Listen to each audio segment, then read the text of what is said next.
करना खुद देवताओं तक को महंगा पड़ा था। वैसे ये दोनों ही योद्धा अपने समय काल के महान योद्धाओं में से एक थे। वैसे कभी इन दोनों योद्धाओं का मुकाबला तो नहीं हुआ, लेकिन आज हम इन दोनों योद्धाओं की शक्तियों का आकलन करेंगे और जानेंगे कि आखिर इन दोनों में से अधिक बलशाली कौन था। वो दो योद्धा कोई और नहीं बल्कि रामायण काल में स्वर्ग को जीतने वाले रावण के पुत्र मेघनाद थे।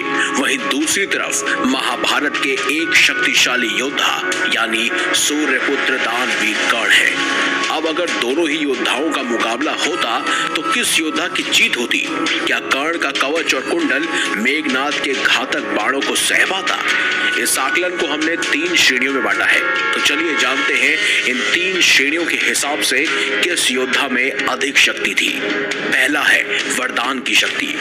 मेघनाद बहुत ही मायावी राक्षस योद्धा था। कहते हैं उसे एक नहीं अनेकों वरदान प्राप्त थे। 12 वर्ष की आयु होते होते मेघनाद ने अपनी कुल देवी निकुम्बला के मंदिर में अपने गुरु शुक्राचार्य की दीक्षा लेकर कई सारी सिद्धियों को प्राप्त कर लिया था। कहते हैं मेघनाद ने मौन व्रत धारण किए कई साल बिताए और उसी से भगवान शिव ने उन्हें दर्शन दिए। भगवान शिव ने उन्हें कई सारे अस्त्र शस्त्र, दिव्य शक्तियां और तांत्रिक मायावी सिद्धियां प्रदान की, परंतु उन्होंने मेघनाद को सावधान भी कर दिया था कि कभी भी भूलकर किसी भी ऐसे ब्रह्मचारी से युद्ध ना करना जो 14 वर्षों से कठोर ब्रह्मचार्य का पालन कर रहा हो और 14 वर्षों से सोया ना हो।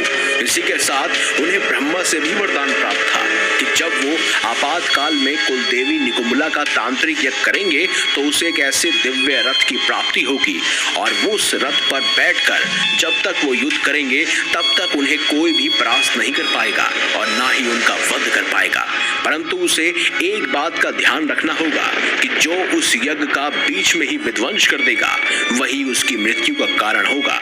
और साथ ही साथ स्वर्ग जीतने पर ब्रह्मदेव ने उसे ये भी वरदान दिया था कि आज से मेघनाद को इंद्रजीत कहा जाएगा, जिससे इंद्र की ख्याति सदा सदा के लिए कलंकित हो जाएगी। वहीं अगर हम सूर्यपुत्र कर्ण की बात करें तो जन्म से ही सूर्यपुत्र कर्ण के शरीर में कवच और कुंडल विद्यमान थे जो उन्हें उनके पिता सूर्यदेव से प्राप्त हुए थे। कहते हैं कवच और कुंडल अभेद्य थे। शक्तिशाली से शक्तिशाली अस्त्र भी कवच को तोड़ने में असक्षम थे। वहीं कुंडल कर्ण को फुर्तीला और युवा बनाए रखते थे। दरअसल कवच और कुंडल दोनों ही अमृत से निर्मित थे, जिससे कर्ण को युद्ध में सीधे तौर पर हरा पाना बिल्कुल नामुमकिन था। और अगर इन्हीं दोनों योद्धाओं का केवल वरदान के आधार पर युद्ध हो तो इनका मल्ल युद्ध होता और यकीनन मेघनाद अपनी मायावी और तांत्रिक शक्तियों के बल पर कर्ण को मूर्छित अवश्य कर देते। कर्ण का वध संभव तो नहीं हो पाता, लेकिन मेघनाद के साथ मायावी शक्तियों के युद्ध में कर्ण को कवच और कुंडल भी नहीं बचा पाते। तो इस आकलन में मेघनाद की जीत होती है। दूसरा है दिव्य अस्त्रों शस्त्रों का ज्ञान। मेघनाद की बात की जाए तो उन्होंने असुर गुरु शुक्राचार्य से अस्त्रों शस्त्रों की विद्या सीखी और उन्हीं के बलबूते उन्हें त्रिदेवों से कई सारे दिव्यास्त्र प्राप्त हुए। वाव्यास्त्र, नागपाश अस्त्र, नागास्त्र, वज्रास्त्र। इसके अलावा मेघनाद का नाम उन योद्धाओं में लिया जाता है जो ब्रह्मास्त्र, नारायण अस्त्र, वैष्णवास्त्र और पशुपतास्त्र को भी धारण करते हैं। वहीं मेघनाद ने स्वर्ग के देवताओं को हराकर उनके सभी अस्त्रों शस्त्रों पे अधिकार कर लिया था। सिर्फ यही नहीं, असुर गुरु शुक्राचार्य ने उसे 7 महायज्ञों की दीक्षा दी थी, जिनमें से एक महायज्ञ भी करना बेहद कठिन है। और ये भी कहा जाता है कि मेघनाद का नाम उन योद्धाओं में लिया जाता है जो कि आदि काल से इन महायज्ञ को करने में सफल हो पाए थे। इनमें से एक था वैष्णव यज्ञ, जिसे केवल भगवान विष्णु मेघनाद ही संपन्न कर पाए थे। वहीं अगर हम कर्ण की बात करें तो कर्ण भी उन्हीं योद्धाओं की श्रेणी में शुमार है जिन्होंने वैष्णव यज्ञ को किया था, वो भी महाभारत में। कहते हैं कर्ण ने अपनी शिक्षा झूठ बोलकर खुद पर शुरू परशुराम जी से प्राप्त की थी, जहां परशुराम जी ने उन्हें असंख्य अस्त्रों शस्त्रों का ज्ञान दिया।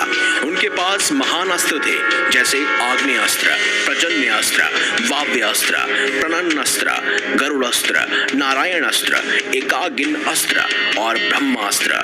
वहीं उन्हें एक ऐसे अस्त्र शस्त्र की प्राप्ति भी हुई थी, जिसके बदले उन्होंने अपने कवच और कुंडल इंद्र को दान में दिए थे, और वो अस्त्र था अघोम अस्त्र, जिसका इस्तेमाल वो एक बार ही कर सकते थे, और वो जिसका भी नाम लेते वो अस्त्र उसको अवश्य ही मार गिराता। साथ ही इन सब दिव्य अस्त्रों को चलाने के लिए उनको परशुराम जी ने विजय धनुष भी दिया था, जिसका इस्तेमाल करने से दिव्य अस्त्रों की दूरी और क्षमता बहुत अधिक बढ़ जाती है। वहीं अगर मेघनाद और कर्ण का मुकाबला दिव्य अस्त्रों के आधार पर होता तो मेघनाद का हर दिव्यास्त्र का जवाब कर्ण के पास मौजूद होता, और वहीं गलती से कोई भी दिव्यास्त्र कर्ण को अगर लगता तो उनका कवच और कुंडल कर्ण को अवश्य ही बचा लेता।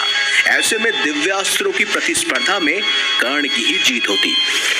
अब बात करते हैं तीसरे और आखिरी आकलन की, यानी कि रण कौशल की।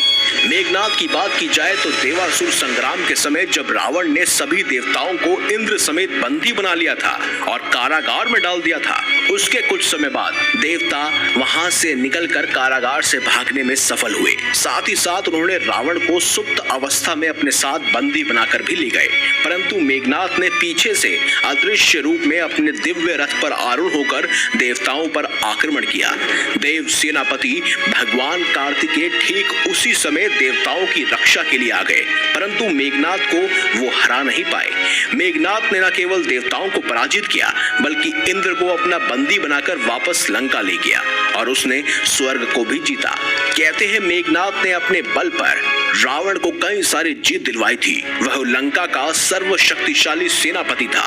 कहते हैं मेघनाद अपने पूरे जीवन काल में एक ही बार पराजित हुआ था, और वो भी उसका अंतिम युद्ध था, जहां उसकी हार और मृत्यु स्वयं लक्ष्मण जी के हाथों हुई थी।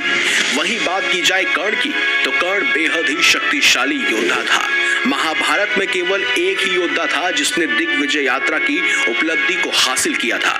वो कोई और नहीं बल्कि स्वयं कर्ण था। कर्ण ने चारों दिशाओं में संपूर्ण विश्व को जीत लिया था। उन्होंने अपनी दिग्विजय यात्रा में आर्यवर्त के सभी राजाओं को हराया। द्रुपद पहला योद्धा था जिसे कर्ण ने अपने दिग्विजय से हराया था, और कर्ण ने द्रुपद और पश्चिम दिशा के सभी राजाओं को हराया। उत्तर दिशा में कर्ण ने अकेले ही भगदत्त को हराया था, जिसने महाभारत के युद्ध में अर्जुन तक के होश उड़ा दिए थे। वहीं पूर्व में कर्ण ने अंग, बंग, कलिंग, मणिका, मगध, वहीं अहिशास्त्र सभी राजाओं को पराजित किया। भस्त भूमि, जहां पर राक्षस निवास करते थे और लोग उनसे चिढ़ते थे, कर्ण ने लोगों को मुक्ति दिलाते हुए सभी राक्षसों का विनाश किया था। वहीं दक्षिण दिशा में कर्ण ने अकेले ही रुक्मी, पांड्यनील और दक्षिण के अन्य सभी राजाओं को हराया। फिर कर्ण ने शिशुपाल के पुत्र यवन और वरवर को भी परास्त किया। सभी चार दिशाओं में जीत के बाद कर्ण ने गलेच, भद्र, रोहितक, आग्नेय, मालव, शशाकंद, यवन सुंदर और कई अन्य सहित सभी क्षेत्रों पर आसानी से जीत पाली।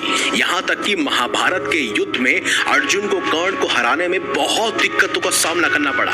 वो तो भगवान श्री कृष्ण ने छल का सहारा लिया, तब जाकर कर्ण का वध संभव हो पाया, और उससे पहले इंद्र ने उनसे कवच और कुंडल दान में मांग लिया। इसी वजह से कर्ण की मृत्यु संभव हो पाई। और अब अगर इस आकलन को देखें तो इसमें वरदान और दिव्यास्त्रों की संपूर्ण शक्ति से मेघनाद और कर्ण का अगर युद्ध होता तो संभवतः इस युद्ध का कोई निष्कर्ष नहीं निकलता, क्योंकि दोनों ही योद्धा महान थे। दोनों के पराक्रम के बारे में आप भी भली भांति जानते हैं। साथ ही भगवान विष्णु के बाद यही दो योद्धा थे जिन्होंने वैष्णव यज्ञ को पूर्ण किया था। इसीलिए इस आकलन में दोनों ही बराबर घोषित होते हैं।